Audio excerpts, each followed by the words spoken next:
ભરૂચ જિલ્લાના અંકલેશ્વર ઉદ્યોગ મંડળ દ્વારા રાજ્ય સરકાર અને કેન્દ્ર સરકાર સમક્ષ અંકલેશ્વર રેલવે સ્ટેશન પર વંદે ભારત એક્સપ્રેસ ટ્રેનનું નિયમિત સ્ટોપેજ આપવા રજૂઆત કરવામાં આવી છે।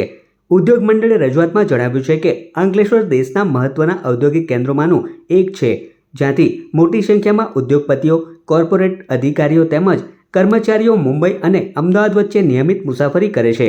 આવી સ્થિતિમાં વંદે ભારત ટ્રેનનું સ્ટોપેજ મળવાથી ઉદ્યોગ જગત ઉપરાંત સ્થાનિક મુસાફરોને પણ ઝડપી અને સુવિધાજનક પરિવહનની સુવિધા મળશે। અત્રે ઉલ્લેખનીય છે કે તાજેતરમાં જીવનરક્ષક હૃદયના પરિવહન માટે વિશેષ પરિસ્થિતિમાં વંદે ભારત ટ્રેનને પ્રથમ વખત અંકલેશ્વર ખાતે રોકવામાં આવી હતી।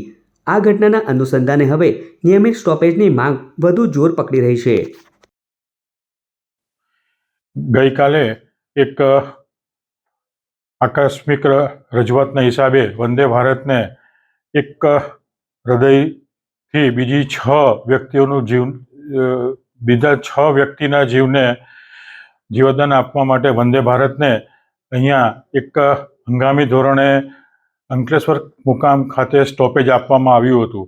જો આ વંદે ભારતનું સ્ટોપેજ પરમેનન્ટ થઈ જાય તો અંકલેશ્વર અને ભરૂચ જિલ્લામાં આવેલ ઝઘડિયા, પાનોલી, દહેજ, સાયખા, વિલાયત જેવા ઘણા એવા ઉદ્યોગો છે મોટા મોટા, એ લોકોને બી ત્યાંના જે કોર્પોરેટ લેવલના બધા આવતા હોય એમને આવવા જવામાં સરળતા રહે।